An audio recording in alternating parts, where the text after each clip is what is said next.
Bienvenidos, estamos ya prestos para hacer la lectura y meditación del Evangelio Dominical.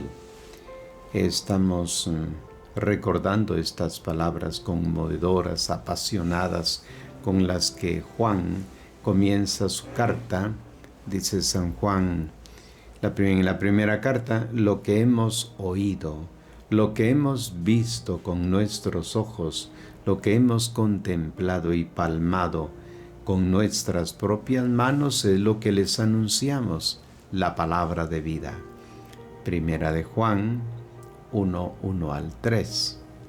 Esta experiencia inolvidable y irrepetible, la suya, no obstante, para ser testigo de Cristo, no es indispensable haber caminado con Jesús de Nazaret por los caminos de la Palestina. San Pablo, que tampoco ha conocido personalmente a Jesús, fue nombrado testigo. Le dice: ponte de pie, que para esto me he aparecido a ti, para nombrarte servidor y testigo de que me has visto y de lo que yo te haré ver. Y recibió del Señor esta tarea: lo mismo que has dado testimonio de mí en Jerusalén, tienes que darlo en Roma.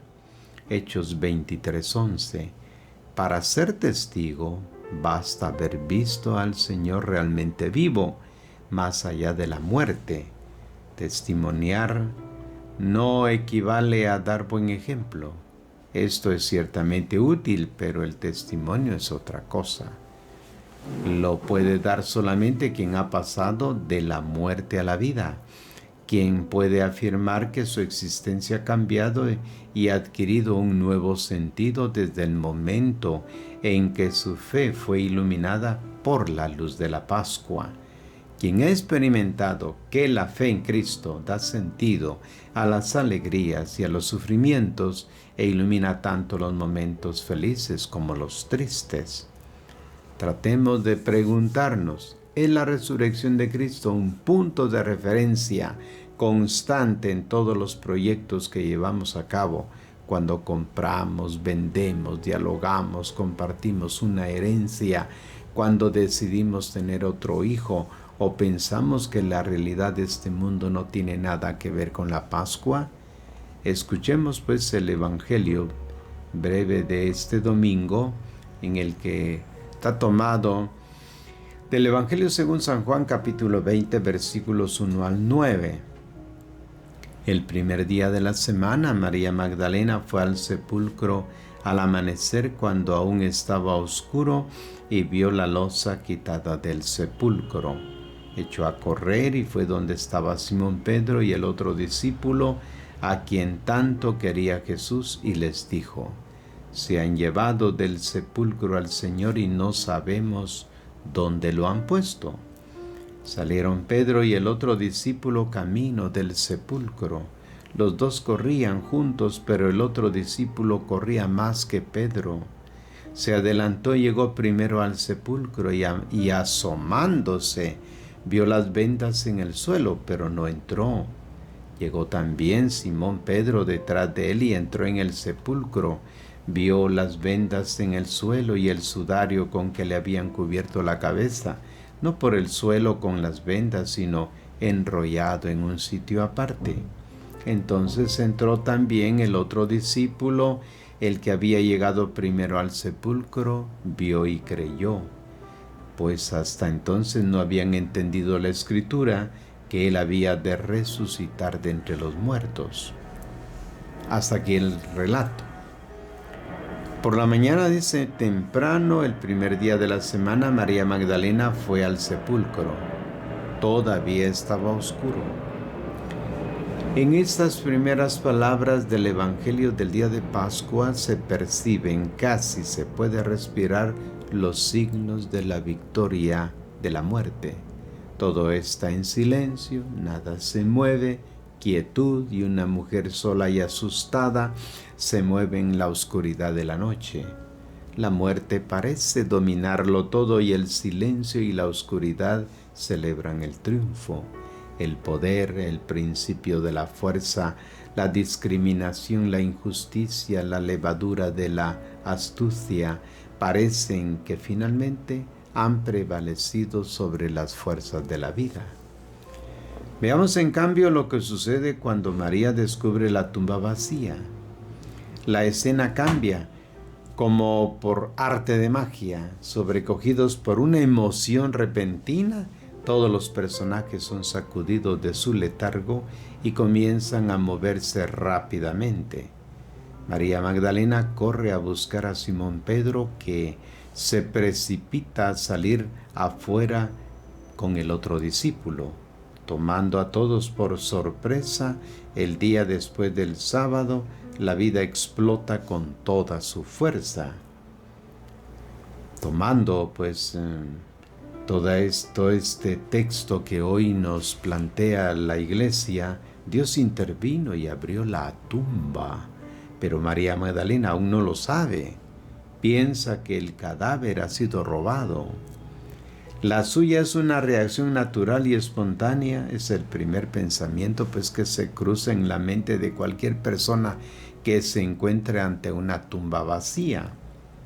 Uno se puede quedar inmóvil delante de esta primera constatación o buscar un sentido a lo que acaba de constatar. Ante la muerte nos podemos resignar y llorar o podemos abrir el corazón a la luz de la luz que viene de lo alto. La Magdalena sale momentáneamente de escena y es como si pasara el testigo en la carrera por la fe a los otros dos discípulos.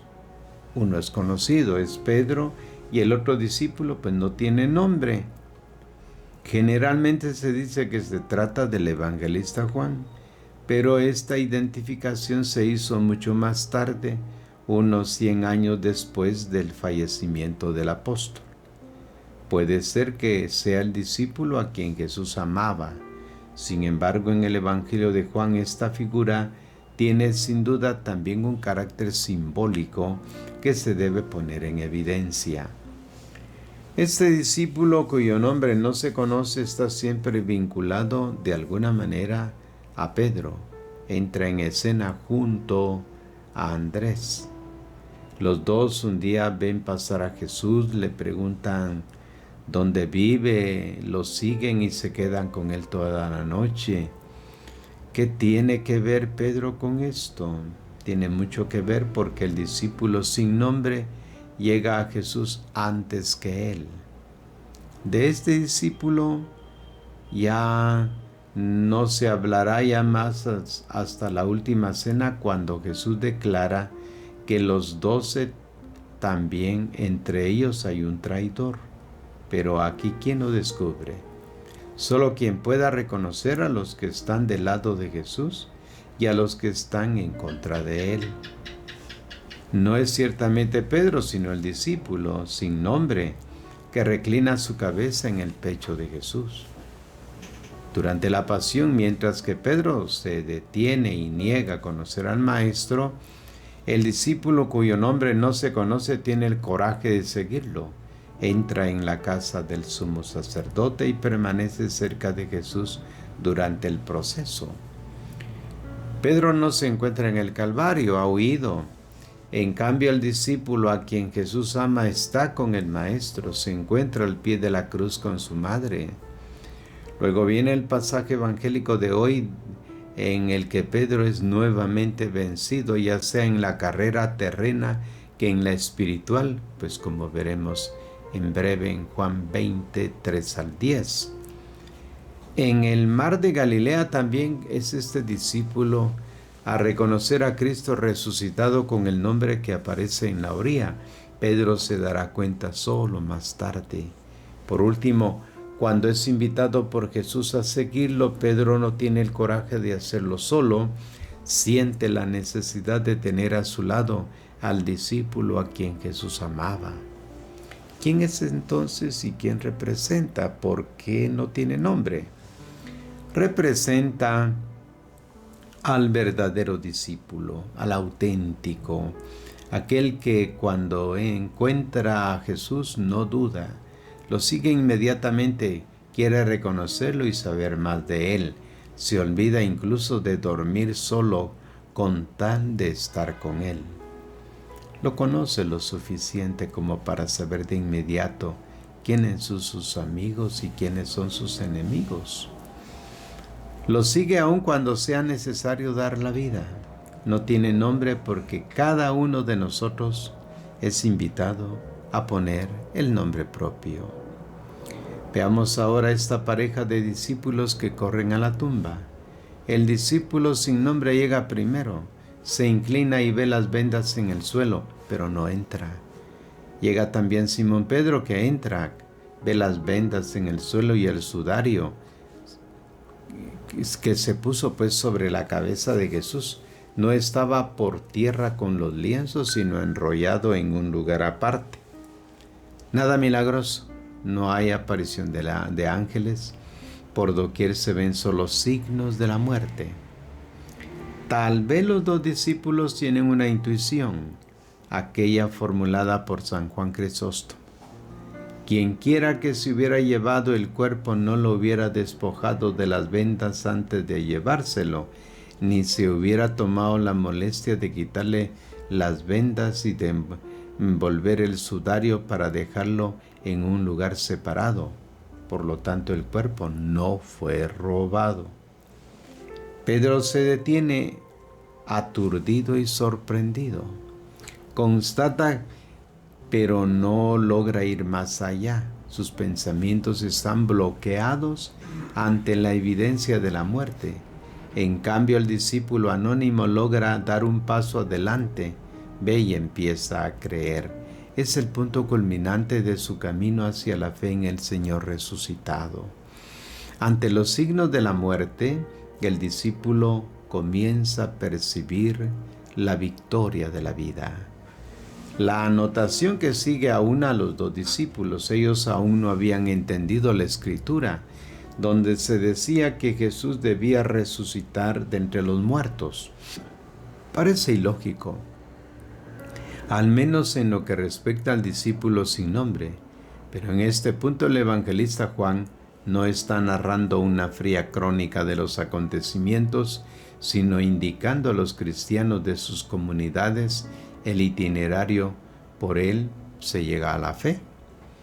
Se parte de los signos, aquellos relatos en los evangelios, pero que continúan siendo misteriosos e incomprensibles si no nos dejamos guiar por la palabra de Dios contenida en la Sagrada Escritura.